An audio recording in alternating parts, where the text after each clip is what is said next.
Usapang totoo, walang preno. You under Vlogcaster, real talk lang, walang plastikan. Magandang araw mga ka-Wonder, welcome back sa ating YouTube channel, Wonder Vlogcaster po. Magandang gabi sa inyo lahat. Medyo malamig po rito sa amin ngayon at malakas yung hangin. Mukhang uulan or may bagyo ba? Ayan, ang lakas po ng hangin at pasalamat tayo sa Diyos dahil alam natin na napakainit ng panahon ngayon at ang daming ospital. Marami ako narinig. Sorry to inform you this, no, may mga namamatay, na-stroke, no, nabibig. Dahil yan, may kinalaman yan mga ka-Wonder, yung init ng panahon. Kaya, lagi pong uminom kung may time kayo, no? Kung di naman kayo nabibigatan, sundin yung aircon. O kaya, kung mapuno sa inyo, no? Na lagi kayong maligo, magbasa, no? Palipasin lang natin itong summer para makaraos at ligtas, mga ka-Wonder. Pag-usapan natin, mga ka-Wonder, itong darating na Lunes. Dahil nababadya na naman, mga ka-Wonder, no? Napipinto na naman itong sinasabing Rigudon. No, itong Rigudon 2.0. No? Yan ay hindi malayong mangyari, mga ka-Wonder, no? Alam natin na narinig na natin yan sa bibig ni Senator Lacson before, no? Sinabi niya nga yan na posible bang magkaroon ulit ng Rigudon sa Senado? Yan ang tanong. Ang sagot ay oo. Kasi bakit? Tama si Senator Lacson, yung sinabi niya nga, no? Na ang posisyon ng isang senador ay palaging nanganganib. Nanganganib, mga ka-Wonder. Na laging iniispatan yan dahil nandyan yung control, dahil majority ang laging nasusunod. No? Dahil anumang oras ay pwedeng magbago ang alyansa sa Senado. Ngayon po, mga ka-Wonder, no? 12-11. Minus ba to? Ka-13 kasi siya eh. So, manipis lang ang lamang. Kasi may nababanggit sila, no? Na may mga nakukonsensya o tatawid muli, no?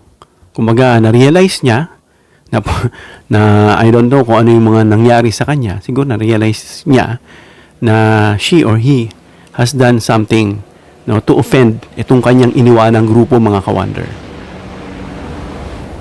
I'm not sure, no, kung sino yung tinutukoy doon. Kasi walang tinutukoy si Senator Lacson. Pero abangan natin yung Lunes, mga ka-Wonder. Dahil kapanapanabik yan, 2 days na lang, mga ka-Wonder, ay maaari nga magkaroon na naman ng pagpalit ng liderato, mga ka-Wonder. Pero bago yan, mga ka-Wonder, huwag nating kalimutan mag-subscribe sa ating YouTube channel, Wonder Vlogcaster. 100% libre po ang pag-subscribe. Pag pindot nyo ng subscribe button, lalabas po yung bell icon. Piliin nyo po yung all. Marami po salamat. So balikan natin, puntahan muna natin itong naging interview ng DZMM dito kay Senator Lacson. Maikli lang po, mga ka-Wonder, itong video para magkaroon lang tayo ng basihan at i-discuss natin, mga ka-Wonder. I-welcome na po natin muli sa ating programa si Senator Panfilo Ping Lacson, member po ng Senate Minority Block. Pag-usapan natin yung iba-ibang issue dyan po sa Senado. Good morning po, Sen. Hi, sir. Welcome back po. Yeah, Victoria, Christian, sa lahat ng tumatangkilik sa anong ganap, magandang Sabado na umaga. Salamat, sir. Thank you, sir. Ang daming ganap po sa Senado. Kumusta kayo, Sen, sir? Kumusta po kayo? Tama, kumusta po kayo? Kumusta rin kayo? Thank you, sir. Sir, ito Hindi man lang kayo namumusta. Ay, ikaw nga, sir. Hindi mo ako kinumusta. Sir, nandun ako sa barilan, hindi mo ako kinumusta. Alam ko naman safe kayo eh. Thank you po, Sen. Sen, ito mainit-init pa. Naglabas po ang office ni Senator Kiko Pangilinan ng statement. Sabi po ni Sen Kiko, we of the SB11 or Solid Block 11 all want Senator Sherwin Win Gatchalian to become Senate President. He has proven daw po his capability. So, sir, ano po ba ang mangyayari next week? Lalo na po sa Monday, meron pa rin po bang attempts or magkakaroon ba ng attempt para magbago ng Senate leadership? Sabi ko nga, continuing crime, hindi ba? Parang rebellion. Yung paghangad na mapalitan yung liderato. Kasi ongoing yan. If there's one or yung most unstable job in the whole world, siguro yun yung Senate President ng Republic of the Philippines. Kasi yung iba, hindi tumatagal ng 1 taon. Yung iba, ilang buwan lamang. Yan ang siguro yung pinaka-unstable na trabaho sa buong mundo. At sa ngayon, sir, ang number ay 12 sa majority, 11 sa inyo. So meron kayong napipisel na pwedeng lumipat kahit isa lang sa minority? Yes, not counting Senator Ronald De La Rosa, talagang 12-11, no? Ang situation ganito, napaka-precarious ng 12 against 11. Even if hindi maka-13 yung minority, pinapaliwanag yung situation, Opo. At isa lang yung lumipat, so magiging 12-11 in favor of the minority bloc. Pag ganun ang situation, while the Senate President remains to be the presiding officer ng Senate, yung sa floor, yung majority, magsisip yung balance. Ibig sabihin, lahat ng chairmanships ng mga komite, ang masusunod yung minority or majority. Pero hindi kanila yung Senate President. Ganon din ang karamihan ng mga motions. Of course, hindi ko sinasabing lahat ng decision na gagawin ng bawat bloke naayon sa party lines or sa block lines, ano. Hindi naman ganon. Pero pag ang mga major issues like chairmanship ng komite, tapos yung mga major issues na magkakaisa yung isang bloke, yun naman susunod. Dahil yun nga, 12 will be the majority, simple majority, only because si Senator Bato de la Rosa is considered to be outside the jurisdiction of the Senate. Kasi sa aming rules, kapag nasa abroad ang isang senador o maski sino senador, hindi siya nabibilang sa quorum. For purposes of the quorum or pag-determine ng simple majority, hindi nabibilang. Now, they may say na hindi applicable dahil nasa loob ng country si Senator De La Rosa. Pero yun nga, kaya merong attempt. So yung mga ka-wonder, no? Ayon mismo kay Senator Lacson, yan yung sinasabing tanong nitong media na posible bang magkaroon ng pagpapalit ng liderato. Sabi nga ni Senator Lacson, yan nga yung pinaka, kumbaga, volatile sa lahat. Na anytime, pwedeng mapalitan itong Senate President. No? Alam na natin bakit nila ginagawa yan. So may mga bagay mga ka-wonder na hindi naman nalalahad na umiikot yan ng medyo discreet na ini-expect natin, kala natin, alam natin lahat. Ano? Pero may mga bagay nga na gumagalaw dyan. Kagaya nitong nagkaroon ng meeting dyan sa Soler na pinag-uusapan nga na wala ng election sa 2028 at magkaroon ng extension ng termino na itong ang mga senators, no, na magkaroon ng 18 senators kada rehiyon, kung times 2 yan, ano, magiging 36, kung times 3 naman magiging 54. So yan yung mga pinag-uusapan dyan, ano, pati dito sa congressman at sa senador. So maraming reset, magkakaroon ng reset mga ka-wonder na akala natin, di ba, alam natin lahat. So may mga bagay na hindi natin alam. At ganun din mga ka-wonder kung bakit nagkakaroon ng pag-agawan o ng pagpilit ng pagkuha ng liderato. Kasi ngayon lang nangyari yan. Tinan mo, ngayon gusto na naman nila kunin. Na unprecedented nga itong mga ka-wonder. Na merong diyang mga dahilan na hindi natin alam. Itukoy na natin isa dyan, of course, para makontrol nila pagdating dito sa impeachment ni Sara Duterte. Yan yung pinaka talagang nakikita dyan. Ngayon, gustong bumalik nitong minority ngayon. At ang napupusuan nga dyan, mga ka-wonder, ay ilagay itong si Senator Win Gatchalian. Si Senator Sherwin. Dahil ayon nga sa kanila, pati yung paghawak niya ng finance, ano, mahusay siya. Ayon kay Senator Lacson, alam ni Senator Win, pag siya'y nagsasalita, alam niya yung ginagawa niya, nag-aaral siya ng mabuti, mga ka-wonder. So far, no, manipis lang talaga itong hawak ng minority ngayon na 12. Minus Bato, no? Kasi 13 sila, minus Bato, na 13 nga at ang minority naman is 11, minus Bato, 12, 11. At kapag lumipat, kahit isa lang mga ka-wonder, isa lang. So itong 11 magiging 12 at yung minority na 12 ay magiging 11. Kaya napakanipis mga ka-wonder at pwedeng mangyari. Yung nangyari sana nung Monday pa nga mga ka-wonder, pwede sana yun.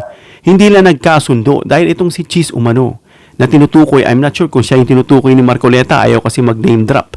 Dahil kasama raw nila sa majority. Ang tinutukoy kasi si Mig Zubiri, hindi naman majority yon. Kaya out of the picture na si Senator Zubiri. So malamang, ang tinutukoy niya, kung di tayo nagkakamali, ay ito nga si Cheese Escudero. At itong si Cheese ay may kondisyones.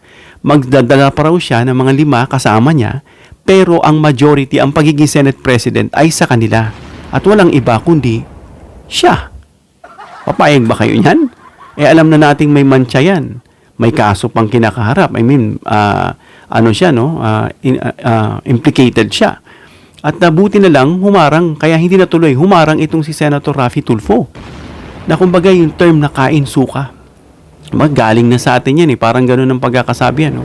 At kung hindi nag-intervene itong si Senator Raffy, baka nakapunta yan dyan at tinanggap pa yung kanyang proposal. No? Alam nyo na, pag-awak niya, hindi na tayo magtitiwala dahil yung forthwith nga in-archive na yung kaso ni Sara Duterte, magtitiwala pa ba kayo sa kanya? Diba? Kaya okay lang yun, yung sinabi ni Senator Raffy. At ngayon, 12 sila, 11 yung minority. At kapag lumipat, kahit isa, palit na agad ng liderato mga ka-wonder. Alam natin na yung 5 sa kanila. 3, itong si Jinggoy, itong si Joel, at saka si Cheese. Yung 3 yan.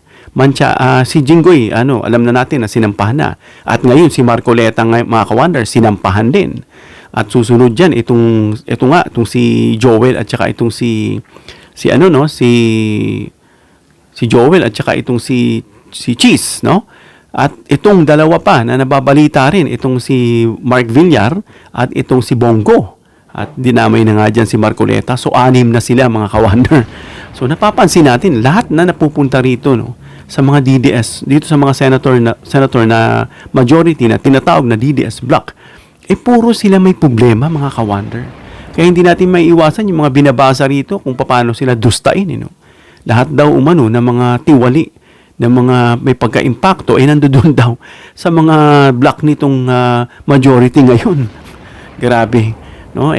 Natural, yan yung nakikita ng taong bayan. Masisisi ba natin sila? No? Si Bato, wala dyan si Bato na may rule nga dyan. Mga ka-wonder, kung si Bato nasa labas ng bansa, talagang out siya. Hindi siya pwedeng bumoto. Since itong si Bato, nandito naman sa Pilipinas, no? Hindi naman siya out of the country, at may pinasok dyan si Marcoleta na pinopose na magkaroon ng pagboboto kahit hindi physically present itong isang senador. Yan po ay delikado. Buti na lang, although hindi naman ganun kadali, kapag ikaw ay nag-motion na gusto mong gawing online, hindi ganun kadali. May mga proseso pang dadaanan. No? May dadaanan pa yan. So, kahit ipilit nila yan, of course, nagkaroon na ng hint. Itong mga minority ngayon, na ito nga ay nire-reserve, I think, para dyan kay Bato. Para if ever na dumating dun sa botohan, lalo na sa impeachment, makakaboto tong si Bato. Wala pong ganyan ever na nangyari sa Senado ayon kay Senator Drilon. So, hindi po yan papayagan, mga ka-wonder.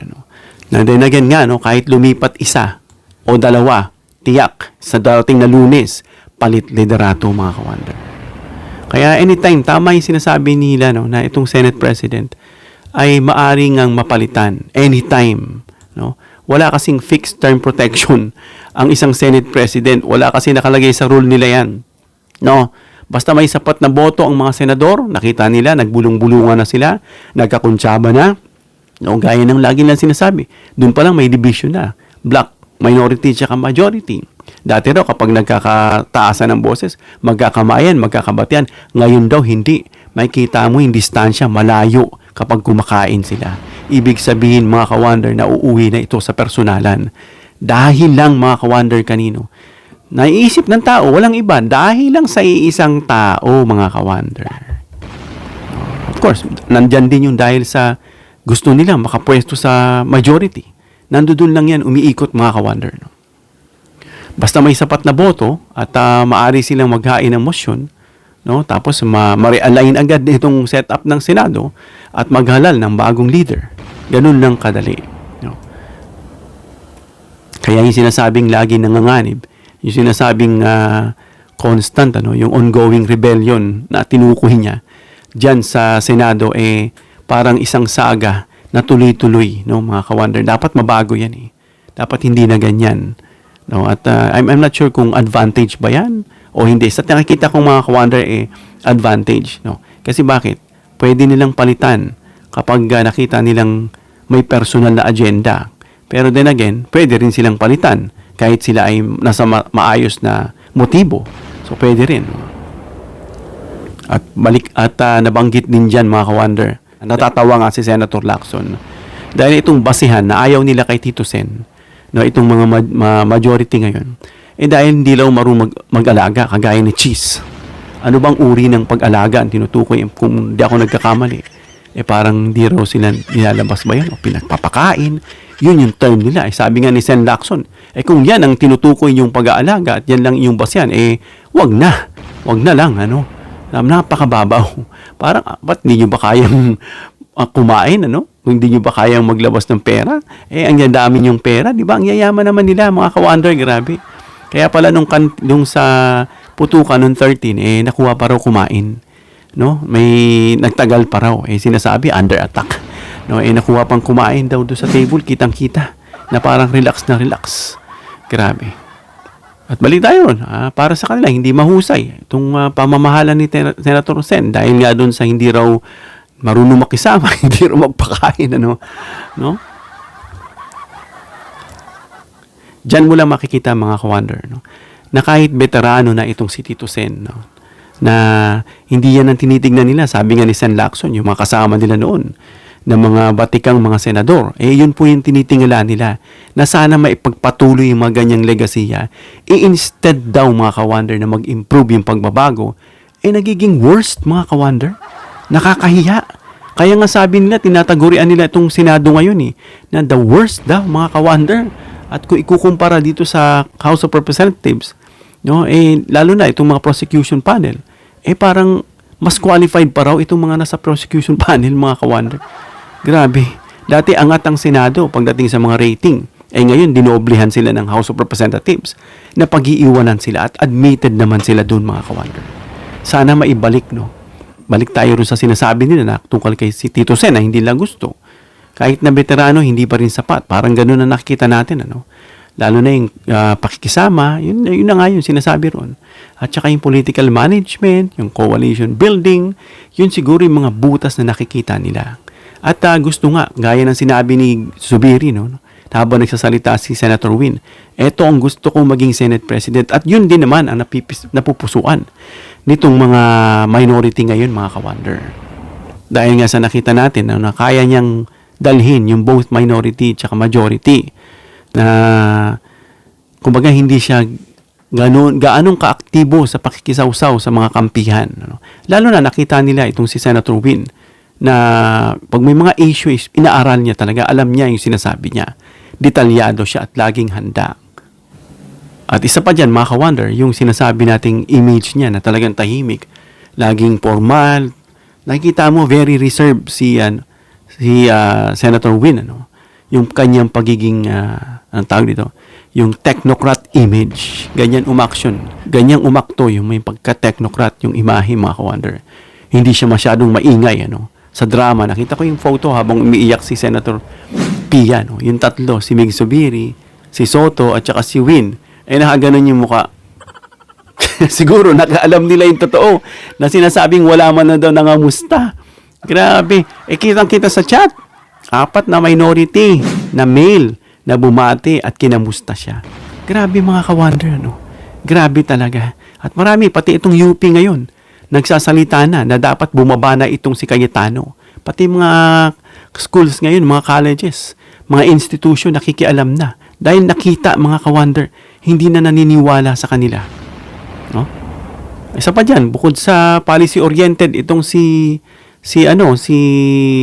Senator Win, under sa pagiging technocrat image niya, i-organize siya at marunong siya sa mga legislative works, mga ka-wonder. No? Pansin nga ni Senator Lacson na alam niya yung sinasabi niya. At isa pa, katanggap-tanggap siya ng iba't ibang kampo, mga ka-wonder. Kaya mahalaga ito sa Senado, no? At sa isang magiging Senate President na hindi lang sapat yung matalino ka. Dapat kaya mo rin, mga ka-wonder, na pagsamahin o pagbuklurin yung iba't ibang block, itong minority at saka majority, mga ka-wonder. Pero ang tanong, gaano ito kaposible? Posible yan, mga ka-wonder. Manipis nga lang itong majority ngayon. Ano?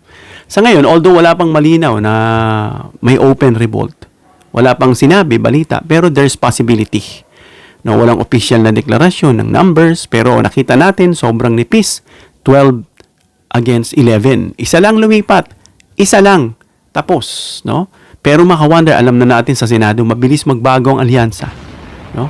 Kapag mayroong mga political pressure, alam na natin, ano? Gaya na itong sinasabi ni Chis, siguro may mga offers sa dyan na hindi nga pinagbigyan No, dahil mapupunta o malalagay ang Senado sa kompromiso, mga ka-wonder, alam na natin na implicated nga ito si Chis Escudero. At saka isa pa, mga ka-wonder, yung Malacanang signals. Kaya meron impluensya pa rin dyan ng Pangulo. Meron diyang impluensya, no? Sa ayaw nyo at sa gusto. Pagdating dyan sa possibility, mga ka-wonder, meron pa rin kumpas, no? At isa pa, yung sinasabing dissatisfaction sa liderato, gaya ni unsatisfied dito sa pamumuno ni Cayetano. Ang dami-dami. Gaya nga ni Zubiri, sabi niya, namulat siya, no? Nadismaya siya. At of course, mga ibang mga dating senador, nadismaya.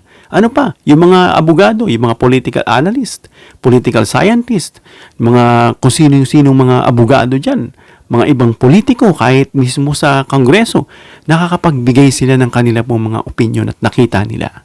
Kaya dyan, makikita natin, mabilis gumalaw itong mga senador. 24 lang sila eh. Kaya mas mabilis manggalawan. Unlike dito sa House of Representatives, ang dami, 300 plus yan. Ano? Kaya mahalagang tingnan, mga ka-wonder, no? Itong papel ng Malacanang. Diyan sa kasaysayan ng Pilipinas, laging nalalaman natin, laging sinasabi na tahimik na may basbas, mga ka-wonder, na bihirang magkaroon ng malaking Senate recognition na walang basbas o impluensya ng administrasyon. Ibilang nyo na dyan, pati yung pagdakip dito sa mga to. Sa tingin ko, pinagbigyan siguro yan PBBM kung ano yung magiging shift nila. Mukhang hindi. Mukhang adamant. Mukhang fixed talaga sila. Kaya yan, gumalaw na ang Malacanang para turuan ng leksyon ito mga to. Si BBM nag-start, maya naman kayo. Ako nag-umpisa, ako rin tatapos. Malamang, dyan pa lang sa sinabi niya. Kahit na tahimik siyang kumikilos, mga ka-wonder. Na ibig sabihin, mga ka-wonder, na maaring may basbas. Kaya itong mga tanong, mga ka-wonder, sino ba talaga ang sinusuportahan ng palasyo? Of course, alam nyo na kung sino. Kailangan pa bang tanungin? Kapag malinaw ang signal ng Malacanang, kadalasan doon pumupunta ang numbers. Dahil bakit? Doon ang suporta Doon ang basbas. Nino? Ng Chief Executive ng bansa.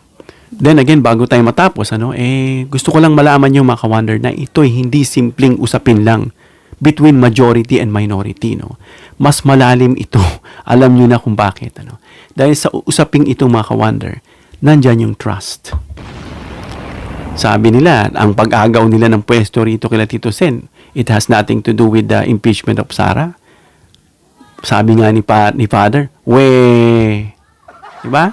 Sabi nga ni Attorney Kapunan for the 8th time, do you believe him? Diba? Kaya yung trust. At ang taong bayan ang magbabantay, nakabantay because the people will judge itong mga pagkakamali ng senador. Tsaka yung leadership style, tinitignan dyan. Kasi bakit? Kung hayaan mo yung palpak na leadership, anong mangyayari sa Senado? Diba? At kayang pagsamahin, of course, itong nasa Senado, itong both block na minority at majority.